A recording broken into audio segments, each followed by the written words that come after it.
ese mensaje que parecía tan simple era tan difícil como hacer un modelo de granja donde producir 2.000 lechones semanales, ¿vale? Y es el que ahora, por ejemplo, lo estamos haciendo con 3.300 cerdas. En aquel momento eran 5.000 madres o dos granjas de 2.500, que era el máximo que aceptábamos, dos orígenes, y con eso hacíamos 2.000 lechones. Pero ahora lo que hemos hecho es que todas esas granjas de 2.500 han pasado a 3.300 y producimos lo mismo que si fuera una granja de 5.000, ¿no? Hola a todos, bienvenidos a Porcicas. Mi nombre es Joan Luis Arcs y voy a ser el anfitrión en el día de hoy. Para los que no me conozcan, estudié veterinaria en la Universidad de Murcia y entré a trabajar en el sector porcino en 2015. Desde entonces he colaborado en investigación vinculada al Departamento de Producción Animal de la Universidad Politécnica de Madrid y desde hace aproximadamente 3 años soy el responsable del Departamento de Nutrición de la integradora Juan Jiménez, situada en la zona centro y sur de España. En este episodio vamos a hablar sobre modelos de producción porcina. Y para eso tengo la suerte de presentarles a Joan San Martín. Muy buenas tardes, Joan. ¿Qué tal estás? Muy buenas, Jean. Encantado de estar en vuestra plataforma para recibir preguntas e intentar contestar lo mejor posible. El gusto es nuestro. Vale, pues para empezar, háblanos un poco de ti, que supongo que mucha gente ya te conocerá, pero quizás hay gente que no. Si nos puedes dar unas pinceladas de tu formación, tu profesión, qué estás haciendo ahora. Perfecto. Yo acabo la carrera en el año 85. Tengo la suerte de entrar en una zona geográfica de densidad altísima donde prácticamente no había cerdas reproductoras. Era prácticamente el cebadero de Europa, la zona de Lérida. Y entonces automáticamente ante los retos que venían de sanidad y nuevos proyectos que surgieron en la zona nuestra, empezamos a plantear la eliminación o la posible eliminación de la compra de cerdos a Holanda, Alemania, al resto de España y empezar a producir lechones propios en cada una de las empresas.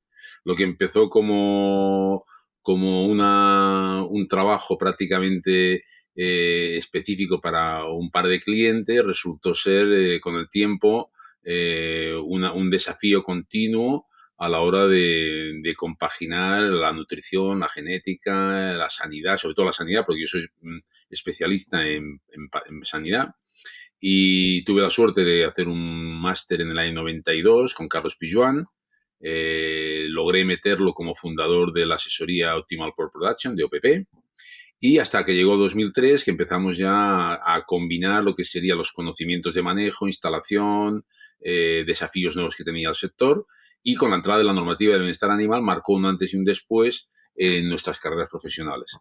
A partir de entonces me especializo más en lo que sería una gestión más integral desde el punto de vista de ir construyendo edificios e instalaciones donde poder implementar ese conocimiento. Y se me ocurrió también construir una granja propia de 3.300 madres con los máximos niveles de bienestar animal, con la primera idea de lanzar también una aula cristalada, porque también soy profesor de la Universidad de la Facultad de Lérida, y bueno, montamos esa aula para alumnos y a partir de ahí hemos ido replicando el modelo ya unas 120 veces. O sea, realmente tendremos ya unas 300.000 cerdas en diferentes modelos de bienestar animal.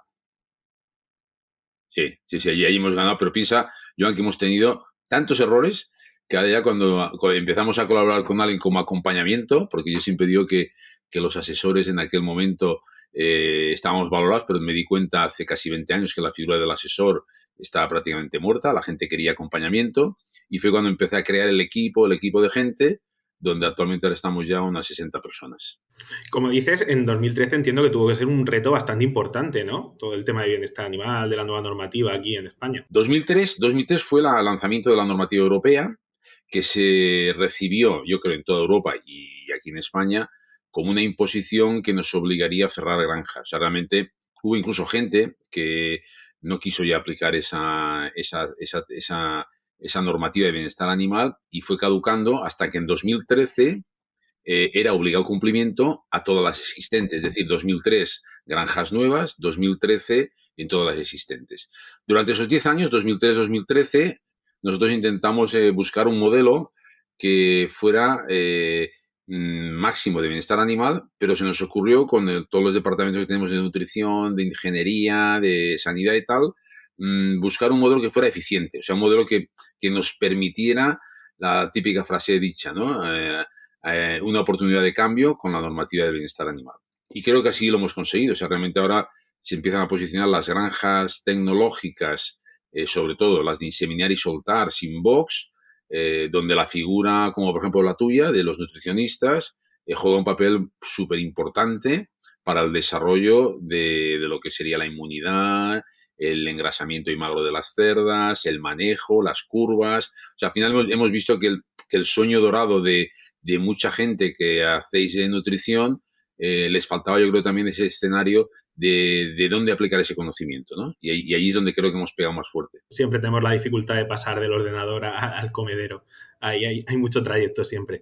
No, y como bien dices, el sistema productivo, los modelos de producción en España han variado muchísimo. Como tú bien comentabas, hace años era un modelo ahí en tu zona de cebo y se fue implementando el tener madres. Hemos visto otros muchos cambios en el sector. Sí, ahí pasó una cosa ya muy interesante. Aquí en la zona nuestra, como era el gran cebadero de casi de Europa, vimos que el modelo estándar o medio de número de animales por nave, por granja, era aproximadamente de 2.000, ¿vale? 2.000 lechones que en su día, tú imagínate, en el año 95, el año 2000, entraban a lo mejor de 40 orígenes diferentes. O sea, venían 2.000 lechones de Zamora, de la zona de Castilla, incluso de Holanda, de Alemania, y te presentaban 10, 20, 30, 40 y hasta 50 guías diferentes, que eso se suponía que eran, así como lo demostrábamos, 40, 50 orígenes diferentes. Con el tema del PIRS, con el tema de las enfermedades, eso para el patólogo era disfrutar como un enano, porque realmente fue la época que aprendimos más, porque salían todas las enfermedades posibles. O sea, realmente recibir 2.000 cerdos de 40 orígenes era hacer un atlas de patología en cada entrada, ¿no? Se nos ocurrió intentar que el origen fuera de 2.000 cerdos nacidos durante una semana y llenados de golpe. O sea, ese mensaje que parecía tan simple era tan difícil como hacer un modelo de granja donde producir 2.000 lechones semanales, ¿vale? Y es el que ahora, por ejemplo, lo estamos haciendo con 3.300 cerdas. En aquel momento eran 5.000 madres o dos granjas de 2.500, que era el máximo que aceptábamos, dos orígenes, y con eso hacíamos 2.000 lechones. Pero ahora lo que hemos hecho es que todas esas granjas de 2.500 han pasado a 3.300 y producimos lo mismo que si fuera una granja de 5.000, ¿no? Y la idea es seguir con que el negocio está en el cebadero. Realmente, si llenamos 2.000 cerdos de un solo origen, te permite hacer ya una trazabilidad muy diferente a tener 2, 3, 4, 5 o 10 orígenes diferentes. Claro, a nivel de bioseguridad, de sanidad, etcétera, entiendo que la diferencia es brutal. Aquella época que cuentas tenías que ser, vamos, como dices tú, el patólogo tenía que o disfrutar o pasarlo muy mal, las dos cosas, creo. Hay que pensar, Joan, que en aquella época, por ejemplo, en el año 90, 92, 93, que empezó a salir el PIRS, empezamos a traer entre todos el famoso ISOWIN. El ISOWIN era el destete precoz medicado. Esto ahora yo creo que si lo intentáramos hacer nos meterían en la cárcel, ¿no? Porque hacíamos destetes de 12 días, 12, 14 días, con una medicación bien estudiada para eliminar patógenos, sobre todo mucosales primarios, control de micoplasma. En aquel momento, como todavía no habían entrado la segunda vuelta o la tercera vuelta de PIRS, no había viremias de día cero de PIRS, con lo cual era un lujo sacar lechones de las madres que se habían infectado de PIRS, inmunizadas. Logramos negativizarlas, imagínate, o sea, negativizar cerdos, lechones de 12 días que a los 63 días eran negativos a anticuerpos de las madres, eso fue realmente espectacular. Pero la desgracia fue que entre el 95 y el 2000 empezamos a ver que pasaba algo raro, que nacían animales virémicos, o sea, que realmente el virus era capaz de pasar vía placentaria al feto en la última fase. Entonces eso volvió a complicar la vida. Los ISOWIN se convirtieron en una bomba de relojería. O sea, porque realmente allí se juntaban 16.000 lechones de varios orígenes y era un desastre, ¿no? O sea, realmente hemos ido aprendiendo a base de que la sanidad nos ha marcado el posible diseño. Claro, ha ido abriendo y cerrando puertas de las cosas que iban funcionando y de las que no. Sí, sí. Y eso yo creo que con eso hemos aprendido mucho y realmente decidimos en aquel momento empezar a ver la producción desde un punto más holístico, ¿no? De decir, ostras, pues qué está pasando con las genéticas nuevas, qué está pasando con las formulaciones, qué está pasando con el diagnóstico, qué está pasando con las instalaciones. Y vimos que se abría una oportunidad muy grande en intentar participar en los proyectos nuevos, en lo que sería la fase previa a la construcción de una granja, ¿no? Entonces se nos ocurrió participar de forma muy grande en lo que sería el anteproyecto. Entonces, en ese anteproyecto, pues nos gusta siempre meter a todas las partes implicadas, todo aquel que tenga conocimiento y pueda de alguna manera participar en la buena expresión de esa genética que ha decidido esa empresa, nos ha llevado a un nivel de éxito mucho más alto a que si haces una explotación, una granja, y no has tenido en cuenta ni al que vende la genética, ni al que te hace la sanidad, ni al que hace la nutrición, ni al de recursos humanos, ni al de marketing. Entonces, todo eso ha ido complicando, y últimamente nuestro trabajo está casi en la fase previa de la implantación del proyecto, el anteproyecto, para decidir entre todos cuál sería la mejor granja para cada modelo de producción. Abordar los problemas antes de que se produzcan, o sea, desde los mismos cimientos. Sí, porque aún así, Joan, salen problemas. O sea, realmente, aunque participemos todos los que sabemos un poco de algo, realmente ves que aún así salen problemas, ¿no? Y yo creo que estamos en un momento en el cual la mayoría de empresas que están apostando por nuevos modelos no dudan en poner encima de la mesa a todos los grandes especialistas que tienen en su empresa para que todo el mundo pueda sentirse partícipe, ¿no? Yo creo que es la clave. Esa es la clave de estos nuevos modelos y de su éxito. Claro. Luego hemos visto una cosa muy interesante, que cada empresa hemos visto que tiene su modelo de granja P+, ¿no? En el caso de que seamos nosotros los que podemos acompañar, cada empresa te pide un diferencial, ¿no? Y es ahí donde estamos viendo modelos ya que se van diferenciando de otros, y sobre todo se diferencian mucho aquellos que de alguna manera ya empiezan a tener un compromiso más directo con la sociedad, con una marca de carne, con una cárnica, con un matadero, y entonces ya diferenciamos como dos modelos de producción, los que vienen de la granja hacia arriba y van quedándose las diferentes etapas de la producción, lo que sería el matadero, la sala de despiece, la comercialización de la carne, de aquellos otros que teniendo una marca de carne quieren empezar a producir cerdos. Esto supongo que lo habrás visto, Joan, que aquí en España están por los dos lados, ¿no? El que tiene un matadero, le faltan cerdos y tiene que proveer de cerdos y no los encuentra, y entre comillas se complica la vida buscando granjas o comprando empresas para poder tener el abastecimiento de esos cerdos, ¿no? Entre comillas es la diferente mentalidad, el ganadero que se mete a cárnica y la cárnica que se mete a matadero. Claro, pero vemos aquí una diferencia muy grande en que el que viene del mundo de la ganadería, el que ha sido granjero y ganadero, que va subiendo, de alguna manera va conociendo todas las fases desde cero, y en cambio el que viene de la cárnica, que a veces yo creo que cree que producir cerdos es fácil, compra instalaciones, compra granjas, y luego viene la decepción, ¿no? Porque dice, he comprado una empresa que me tiene que producir X miles de cerdos, ¿y qué pasa? Que me llega solamente un 70% de los cerdos. ¿Por qué antes esta persona producía 500.000 o 1.000.000 de cerdos y en cambio he comprado yo esta empresa que en principio tendría que producir como me habían dicho y me estoy quedando corto, ¿no? O sea, yo creo el hombre que viene de cárnica, a mí me recuerda mucho al que viene de la avicultura y se pone a producir cerdos, ¿no? Tiene todo mucho más matemático, tiene todo mucho más calculado, no entiende que puede haber granjas desiguales, y yo que manejo mucha información, no existen dos granjas iguales, pero eso en la cárnica, lo bueno que tiene es que cuando el matadero, el cerdo es sacrificado, tú puedes empezar a parametrizar todo casi igual, ¿no? El despiece, las piezas prácticamente son bastante calcadas, ¿no? Varía muy poco con respecto a lo que sería la granja A o la granja B o la granja C, donde hay un problema de manejo, un problema sanitario, un problema de ubicación. Y eso realmente es ahora interesante porque el sector está en un cambio enorme de cuál es la mejor verticalización, ¿no? De si de arriba a abajo o de abajo a arriba. ¿En qué dirección?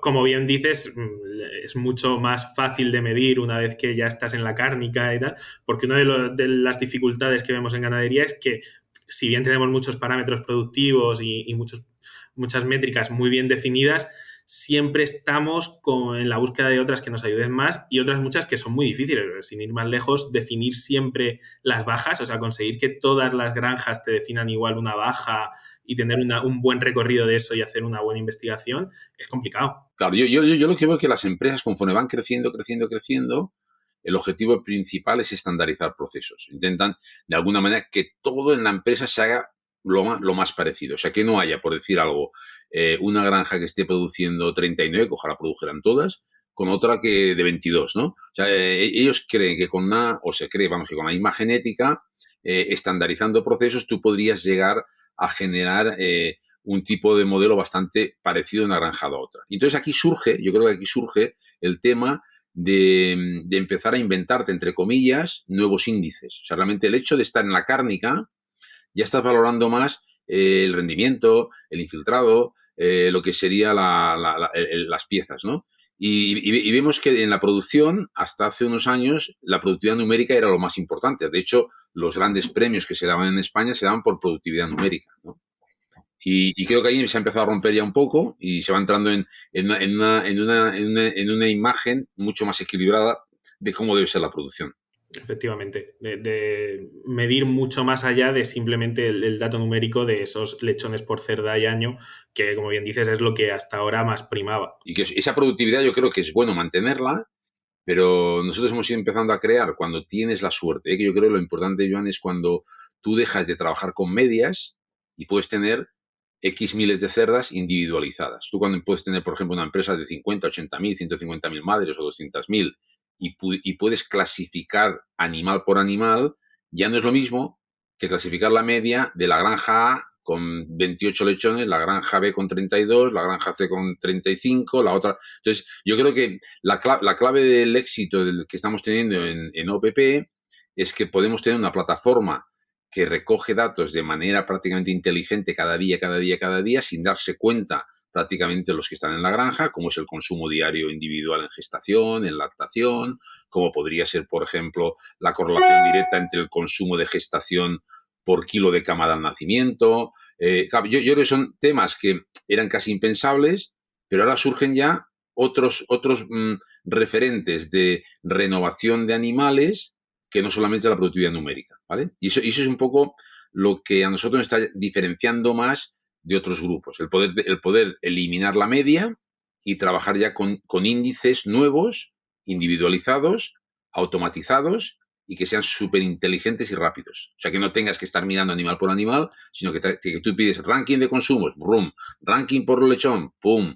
Ranking por kilo de lechón, ¡pum! O sea, tú realmente estás haciendo unas capas, como decimos, unas capas de cebolla, que antes era la primera capa de cebolla y ahora vas quitando una capa, otra capa, y la ventaja es que no se acaba nunca. Pelar una cebolla cuesta mucho, ¿vale? Sí, siempre hay otra detrás. Y bueno, cuéntanos desde tu visión privilegiada, porque no solo aquí en España, sino también fuera de ella, ¿cuál crees que son los principales retos a los que se enfrenta la industria española y su comparativa con el resto del mundo? A ver, desde el punto de vista nuestro, que nunca podemos ser un poco optimistas, visionarios, pero sí que vemos que España está en una situación privilegiada, creemos nosotros, para poder liderar el abastecimiento de carne en Europa. Eso vemos claramente que el mercado natural de España debería ser casi Europa, ¿no? Donde realmente esas normas de obligado cumplimiento fuera de Europa nos ven como locos. O sea, realmente dicen, ostras, ¿para qué tengo que hacer bienestar animal? ¿Para qué tengo que eliminar medicamentos? ¿Para qué tengo que hacer tantas normas? Y siempre te dicen, ¿y no creéis que estáis locos de hacer estas normas para arruinar al granjero? Entonces, claro, allí ya le hemos cambiado la visión y resulta que estas granjas tecnológicas, ya tenemos ejemplos, por ejemplo, en Guatemala, en Brasil, en México, donde realmente son granjas súper eficientes. O sea, ya realmente la gente ya no te pide una granja con bienestar animal sin boxes, sino que te pide una granja eficiente y premium. Eso para nosotros es muy importante porque ya no hablamos de bienestar animal, ahora ya hablamos de lo que sería el bolsillo.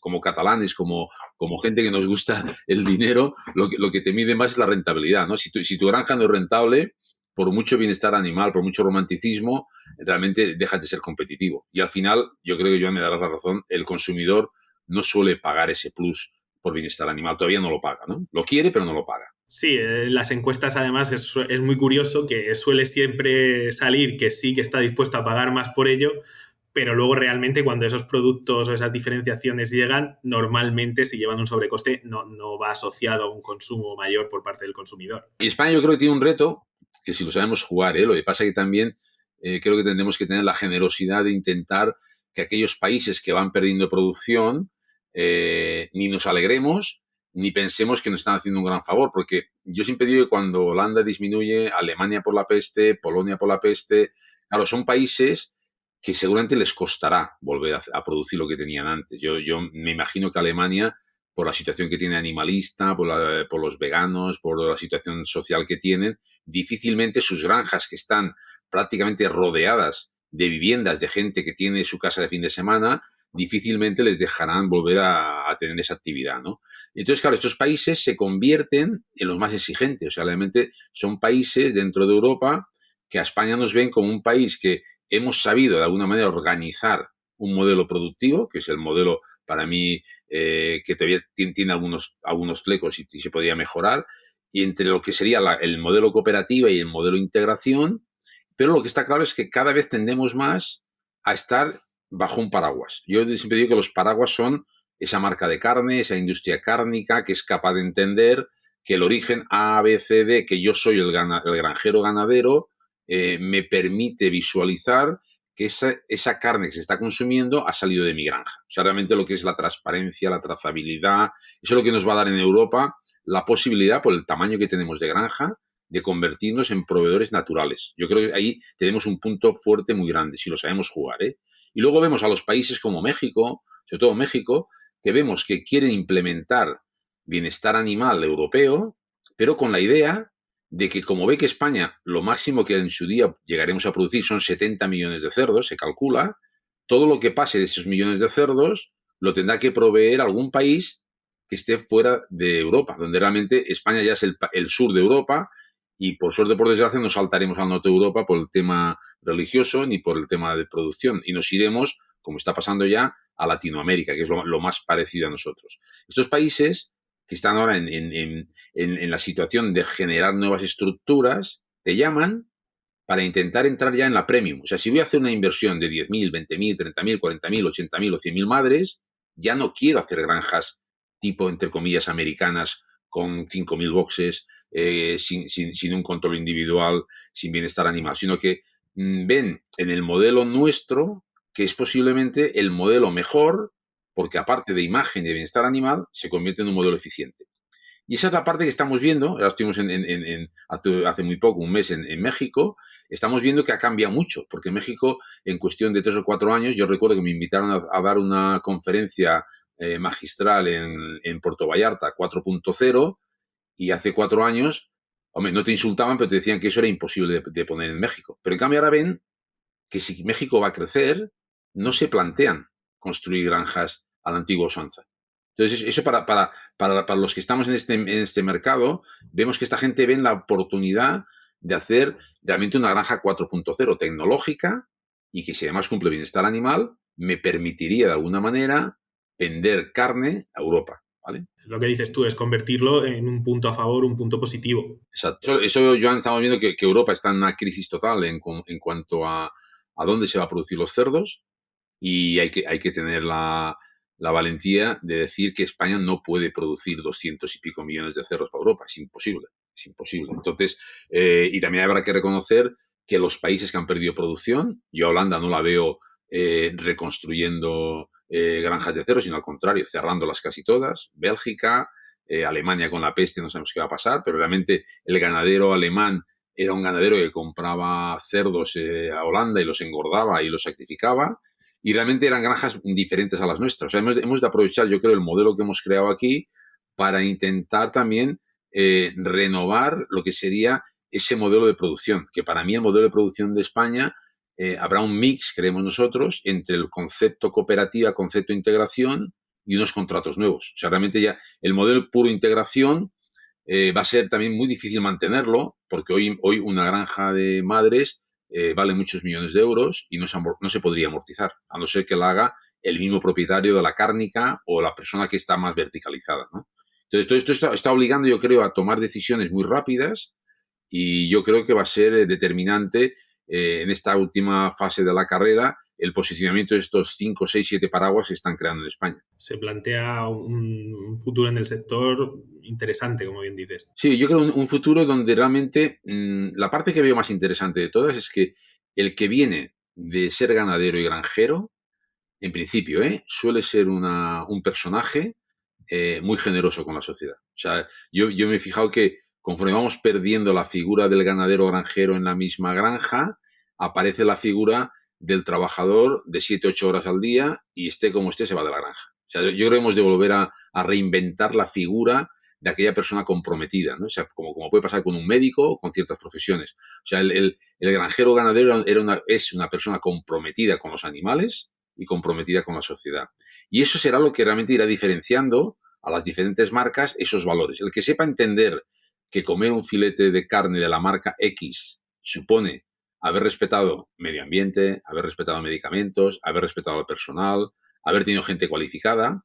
Yo siempre digo que las granjas, cuando hicimos la nuestra, hicimos ya un escaparate donde decíamos que la granja debe ser como la cocina del buen restaurante estrella Michelin. O sea, a mí me gusta, si voy a un restaurante Michelin, te gusta ver cómo está el cocinero, el equipo, si está limpio, si está de buen humor. O sea, no te gusta sentarte en una mesa y que tú vayas a entrar en la cocina, la veas toda sucia, desordenada, diría, bueno, esto es un desastre. O sea, realmente te sienta mejor la comida cuando ves que la gente que trabaja en la cocina está también poniendo cariño a los productos, ¿no? Y ese es el reto, yo creo que tendremos más importantes, ¿eh? Volver a recuperar la figura del responsable de granja comprometido con la gente que trabaja en granja y con los animales. Dar ese valor añadido, sí. Y va a ser difícil, Joan, porque cada vez estamos viendo de que en las granjas entran 10, 12, 14 personas, que a veces son 2 o 3 idiomas diferentes, vienen de países inmigrantes, y se complica lo que sería el poder crear ese ambiente, ¿no? Y yo creo que hay empresas que están apostando mucho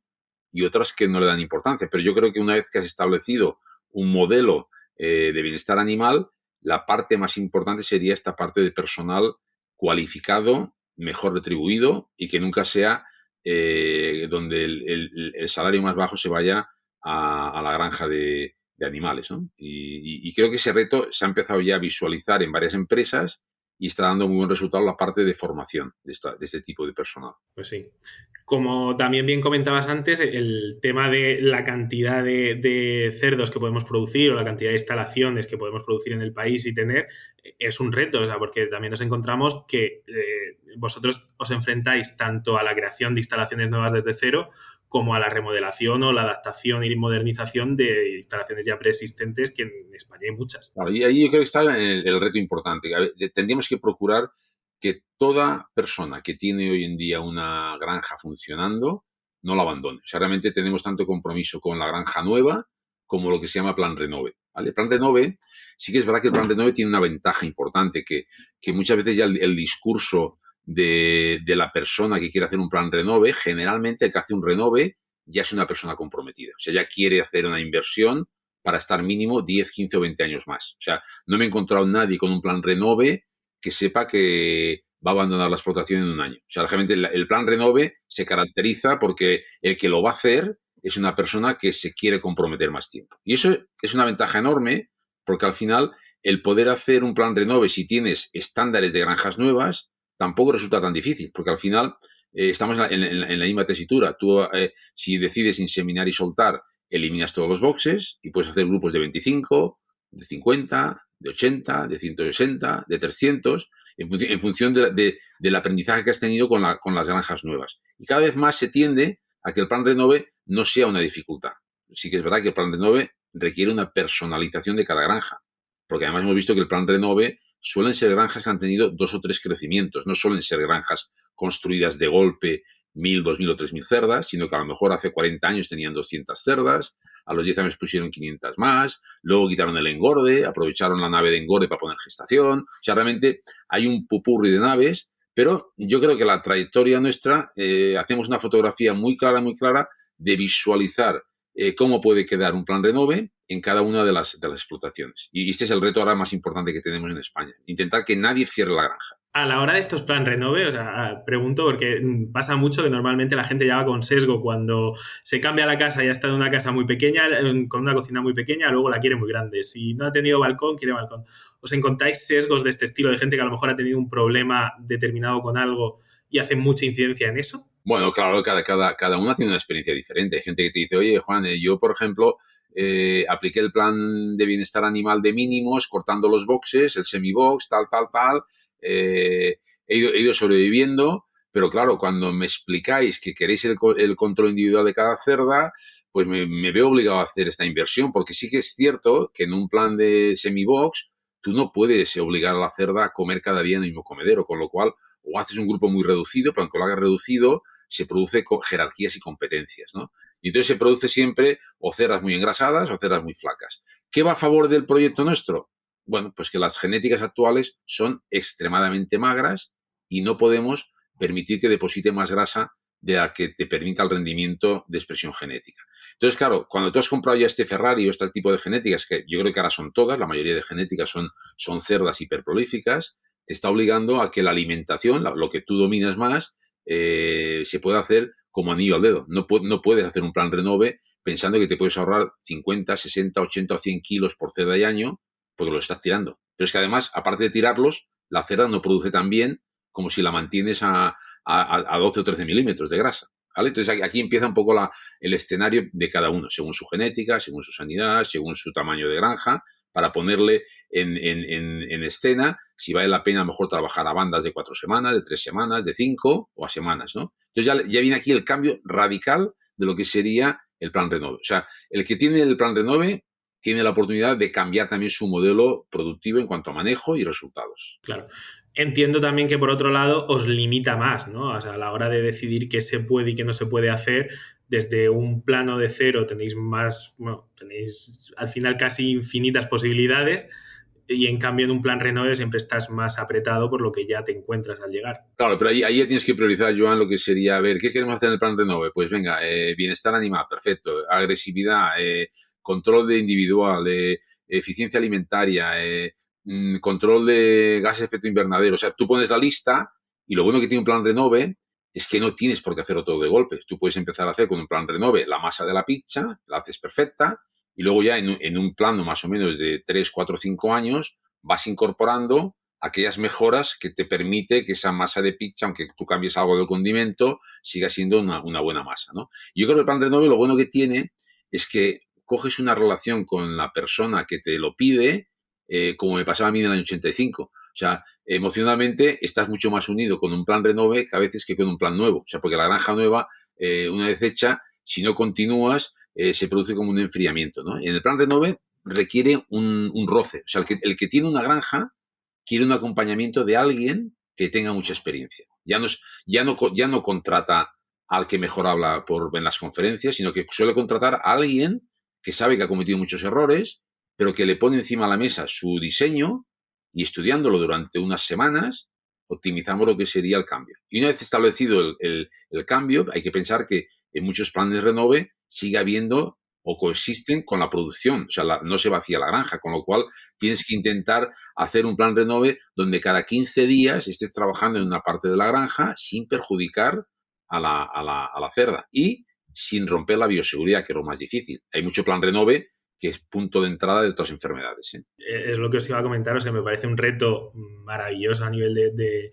instalación y así de mejora, pero también me parece un riesgo a nivel de bioseguridad que en los últimos tiempos, bueno, siempre ha sido un tema muy importante del sector, pero los últimos años creo que todavía le hemos dado un plus más de intensidad y de vigilancia. Claro, aquí, por ejemplo, ya hemos hecho ya algunos planes de Renove donde calculamos más o menos que un plan Renove puede durar 6, 7, 8 meses y lo que intentamos hacer, el mejor escenario es eliminar las cerdas, trabajar con la granja vacía, pero en lugar de perder producción, tener unas recrías donde poder preñar las cerdas y perder como mucho un mes y medio de producción, ¿vale? Entonces, dependiendo de la capacidad de cada uno, nosotros siempre recomendamos que el plan Renove es altísimo riesgo por la cantidad de operarios que entran, porque entra electricistas, fontaneros, montadores, y esta gente no están durante 6 meses trabajando exclusivamente en tu granja, sino que a veces tienen que, porque el electricista tiene un problema, va a una granja, vuelve a la otra, y claro, la gente que es más externa a lo que sería el modelo de producción, a veces es el riesgo o punto de entrada de la ruptura de la bioseguridad. O sea, el plan Renove, Joan, yo veo que la ventaja que le vemos es que nos aproximamos otra vez más a lo que sería esa relación más intensa con el propietario de la granja, que confía en ti y te está explicando cómo es esa granja y cómo lo ves tú desde el punto de vista del diagnóstico que has hecho para hacer el plan Renove. Y es personalizada, ¿eh? O sea, no puedes estandarizar lo mismo en todas las granjas. Tienes que adaptarte a esas necesidades. Claro. Sí, pues como estamos hablando, un tema muy, muy importante, tanto en este plan Renove como en Granjas desde cero, es todo el tema de tecnología que estamos implementando. Yo llevo relativamente poquito en el sector y aún así ya me sorprende las diferencias que veo en los últimos años a la hora de sumar controles, sumar formas de medir en granja. O sea, el tema de la alimentación está ahora mismo en una completa evolución, mejorando, individualizando todo lo posible, como bien decías, para centrarnos más en las distintas etapas productivas de la cerda y poder alimentar mejor en cada momento. Y todo esto gracias a las nuevas tecnologías que se están implementando en las granjas. Y a ver, en esto, por ejemplo, tenemos un departamento muy especializado en lo que sería seleccionar, de alguna manera, qué tecnologías son las básicas para que otras tecnologías funcionen. Es decir, yo, por ejemplo, pongo el ejemplo de nuestra granja, ¿no? Nuestra granja en el año 2004 llegó el agua. Hubo un trasvase de un canal al Jerry Balaguer y la comunidad autónoma con el gobierno de España, me parece que fue, decidieron hacer como una especie de mini trasvase para regar 8.000 hectáreas, ¿vale? Lo que era un desierto sí, pasó a ser un potencial crecimiento nuevo, con distancias, que entonces en Lérida no existía, pero como era un desierto, tú pudiste construir de una manera diferente, ¿vale? Pero claro, si esa inversión no la hubiera hecho la administración o el gobierno, hoy no existiría esa granja, ¿no? Yo siempre digo que estamos ahora en un punto donde realmente cuando tocamos la revolución 4.0, siempre que ha habido una revolución, la primera, la segunda, la tercera y ahora la cuarta, siempre, siempre, siempre, el gran perjudicado siempre es el sector primario. Es decir, sale la máquina de vapor y automáticamente la gente del campo se va a la ciudad, ¿vale? Y no está preparada y generamos un problemón porque no había gente cualificada, ¿no? Ahora tenemos la oportunidad de no repetir el mismo error, de que realmente si queremos una garantía de abastecimiento de proteína de carne animal, de origen animal, deberíamos empezar con la digitalización del territorio en el sector primario. Porque siempre lo hacemos al revés. Nos vamos a Barcelona, nos vamos a Madrid, nos vamos a Murcia y los polígonos van perfectos, hay territorio wifi, todo el mundo se puede conectar, pero luego te vas a una granja que debe cumplir bioseguridad. Claro, resulta que yo he elegido un sitio que no hay ni cobertura de teléfono. Con lo cual dice, pues está muy bien. Yo que sé de bioseguridad, te dice el ingeniero o el que sea de la empresa, he elegido una granja, Juan, que está en un sitio que ahí no llega, vamos, nadie. Digo, claro, no llega nadie porque tampoco te llega ni la tecnología, ¿no? Yo creo que deberíamos tener muy claro, y esa es la presión que estamos intentando hacer con varias empresas que son un poco lobby, de qué manera las tecnologías, si realmente aceptamos que estamos desde hace 7 8 años en la cuarta revolución industrial, no cometemos el error de abandonar el sector primario. Porque si lo abandonamos, automáticamente volveremos a tener un problema con la producción. O sea, la tecnología requiere unos mínimos. Ese ABC muchas veces no lo tenemos. Y a veces hablamos de inteligencia artificial, de Internet de las Cosas, de Big Data, pero claro, hablar de eso, si no tienes la plataforma mínima para hacerlo, es como hablar del sexo de los ángeles, ¿no? Entonces hemos intentado siempre en las granjas hablar muy claro, que qué tecnologías hay que meter por orden. No podemos coger la última tecnología que ha salido, implementarla en una granja donde no existe esa primera fase para que conecte. Y eso yo creo que es fundamental explicarlo bien, y aquí juega un papel importante la administración, el sector, para empezar a entender o lanzar mensajes a la sociedad que si queremos alimentos seguros, hemos de invadir el territorio de 5G, por ejemplo. Pero claro, si no lo hacemos, no podremos implementar tecnología. Si queremos ir a tiempo real en todo, ya no nos vale un wifi, ya no nos vale una tecnología de internet o un iPhone, ¿no? Que muchas veces hemos tenido que conectar al iPhone para dar de comer a las cerdas. Y dices, bueno, o no hay luz, ¿vale? Yo creo que hemos de intentar vender la idea de que nosotros, como gente que estamos en el sector primario, no debemos volver a cometer el error de olvidarnos del sector primario. Y el 4.0 ya vuelve a cometer ese mismo error. Tenemos muchas tecnologías que hoy por hoy no son aplicables en el sector primario. Claro, tenemos, como bien dices, puedes tener una granja que mida un montón de cosas y luego darte cuenta que no es capaz de enviarlo porque no tiene suficiente internet, no tiene cobertura de móvil, no tiene un montón de cosas, problemas a ese respecto. O sea, al final, todo esto que dices es muy interesante porque puede ayudar también no solo a nuestro sector, que sin duda, sino incluso a revitalizar parajes de la España vaciada que tanto se habla, con todo este tipo de ayudas a esa tecnología para facilitar el trabajo en esas zonas. Lo que está claro, Joan, lo que hemos visto, aparte por el tema de la pandemia, por las guerras mundiales que hay, toda esta historia, que cada vez más el sector primario empieza a ser más estratégico. Y ese mensaje, si lo vendiéramos bien, la tecnología debe ir sincronizada con todos los sectores, el primario, el industrial, el de servicios, todo tiene que ir a la vez. Y no podemos volver a abandonar el sector primario.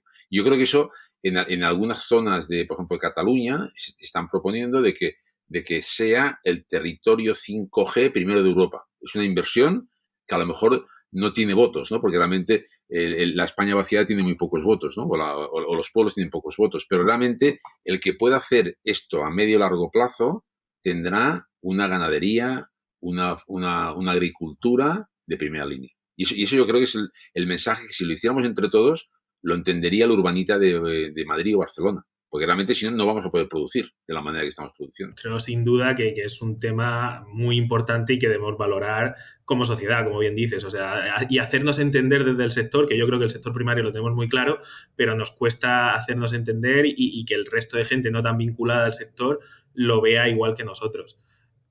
Vamos, me parece una charla interesantísima, Joan. Como conclusión, me parece que esta es bastante buena, pero si quieres añadir algo más, si quieres comentar cualquier otra cosa. No, yo te puedo decir que llevo casi ya 40 años trabajando, he cumplido 62 años y llevo como 8 o 10 años disfrutando muchísimo porque me encanta hacer puzzles. O sea, realmente veo que antes era un patólogo y he abandonado prácticamente lo que es la patología y me encanta reunirme con las empresas donde hay gente como tú, hay gente que se dedica a genética, hay gente que se dedica a ingeniería, hay gente que se dedica a análisis de datos, hay gente que se dedica a comercializar ese producto, que también tiene que estar en estas mesas, y poner orden a tanto conocimiento.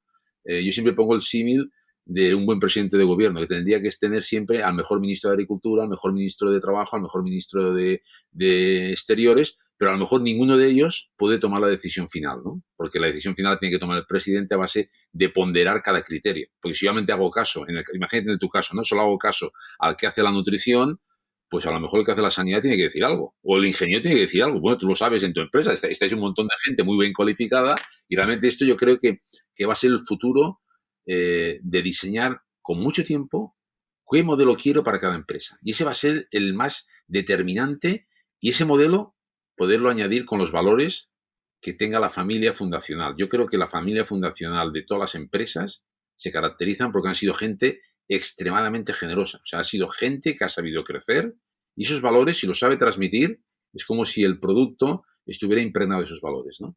Y el que sepa hacerlo, venderá más, porque al final todo el mundo tendrá certificaciones Welfare Quality, AENOR, todas las tendrán. Pero se diferenciarán por la marca de la transmisión de esos valores.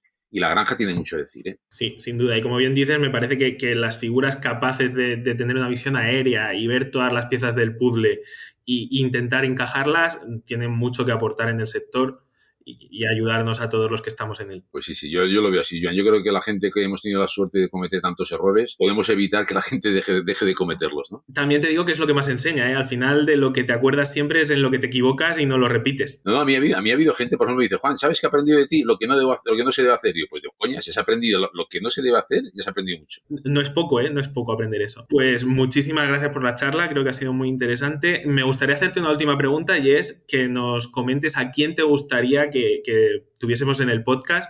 Estamos preguntándolos a todos y nos gustaría que nos recomendases a futuros entrevistados. Bueno, yo creo que, por ejemplo, nosotros tenemos una persona muy buena en la TAM, que es Ricardo II, ¿vale? Ricardo II vive en Uruguay y es una persona que tiene un conocimiento de casi todos los países donde estamos trabajando mejor que nosotros, ¿eh? Porque realmente él nos da pistas de cómo escuchar el lenguaje de México, entender el lenguaje de Guatemala, el de Brasil, y creo que es importante cuando vas a estos países tener a alguien también con experiencia que te permita hablar el lenguaje del que tú quieres transmitir un conocimiento, ¿no? Y luego hay otras personas, como por ejemplo líderes en temas muy puntuales, como Kim Segalés, por ejemplo, en temas de sanidad, que podría aportar mucho, porque realmente es una persona que tiene unos conocimientos enormes. Estuvimos incluso en la primera fase de formación que se fue con mi socio a Minnesota, con Carlos Pijuan, y realmente fue el que encontró la problemática del circovirus en el mundo. O sea, realmente el circovirus no estaba todavía diagnosticado, pero realmente es una persona que tiene una trayectoria enorme, es de los mejores investigadores del mundo y podría, yo creo, dedicar un tiempo a dar la pincelada de lo que sería la inmunidad y lo que implica la eliminación de antibióticos basándolo en la inmunidad de los animales, ¿no? Hay más gente, si queréis digo más gente, pero estos dos para mí serían como muy interesantes. Y luego también habría gente en México, habría gente aquí en España, a lo mejor, no sé qué quién decirte. Podría ser a lo mejor, es que claro, yo ahora estoy más relacionado con gente que a lo mejor igual es el que toma las decisiones y no son veterinarios, ¿vale? Son gente a lo mejor que ocupan cargos de dirección. También es un perfil que puede interesar porque es otra visión del sector, pero muy ligada. O sea, por ejemplo, hay casos de cooperativas, por ejemplo, Albano Longo de Coren, es una persona que tiene la visión de la cooperativa y la visión de lo que sería el cariño que hay que tener por los socios. Luego hay empresas como Bacon Pines, que hay gente desconocida como Alfredo Castells en Agrocesa Agroturia, gente como, por ejemplo, Alfonso Jiménez, que lo tienes tú en tu empresa, que tiene una manera de decir las cosas que son muy buenas, porque yo siempre que voy con él, siempre dice, bueno, es que hay que trabajar con los que te quieren, y te queda grabado. Dice, pues yo he estado con él un rato y te está diciendo que para qué pierdas el tiempo con la gente que no te quiere, pues vamos a trabajar con los que te quieren, ¿no? O sea, y Macánovas también de Cefusa. O sea, yo creo que hay perfiles de gente que pueden dar una visión, yo creo, muy, muy, muy interesante. Y luego también a nivel de ministerio, por ejemplo, Esperanza Orellana, son gente que tienen una visión, yo creo, de mucho respeto hacia lo que está haciendo España y con una exigencia, yo creo, de lo que sería la administración, de pedirnos que ciertas cosas no se las pidamos porque no las van a conceder. Y yo creo que, bueno, estas 5 o 6 personas, yo creo que para mí son gente que incluso van a formar parte de una mesa redonda que me ha pedido Sepor, ¿vale? Sepor me pidió una mesa redonda hacia dónde va el nuevo modelo de producción y está Alfonso Jiménez, está Ima Cánovas, está Antonio Sánchez de Portisán, está Alfredo Castells, está Miguel Ángel Higueras y está también Albano y Esperanza. Yo creo que puede salir una mesa redonda súper interesante, donde ninguno prácticamente es veterinario de campo, porque hemos preferido buscar gente de dirección y que nos quieran transmitir sus valores y ideología. Me parece unas recomendaciones muy buenas y aparte, como bien dices, no solo de veterinario de campo, sino de otra visión del sector muy interesante. Y luego, Joan, yo creo que hay que buscar gente, os lo digo así, yo he publicado muy poco, pero hay que buscar gente que no haya escrito mucho y sepa mucho. O sea, hay mucha gente que estás con ellos y dices, ostras, este tío lo voy a escuchar porque no ha publicado nada, pero es que este tío sabe, ¿vale? O sea, no por publicar eres una persona altamente valorada. Yo creo que al final la experiencia, lo que a lo mejor se respira en el espíritu de cada uno y de cada empresa, lo que no está escrito, yo creo que es lo que se puede valorar más en un podcast de estos, ¿no? Realmente la gente te habla de algo, de, ostras, este tío, ahora, ¿por qué me habla de estas cosas si no está referenciado? O sea, yo creo que ha pasado ya un poco a la historia, es que lo que no está escrito no es válido. Hay mucha gente con muchísima experiencia que están liderando grandes proyectos, que son facturaciones enormes, y sería bueno analizar por qué su modelo es de éxito. Anotado quedan estas recomendaciones. Pues muchísimas gracias, Joan, por acompañarme en este que es mi primer podcast. Muchísimas gracias por la entrevista, creo que ha sido muy interesante, creo que tenemos mucho sobre lo que meditar después de esto y nada, agradecerles también a los oyentes que hayan llegado hasta aquí y que nos hayan escuchado y emplazarles para el próximo capítulo, próximo programa que realicemos. Muchísimas gracias a todos. Un fuerte abrazo a todos, hasta luego.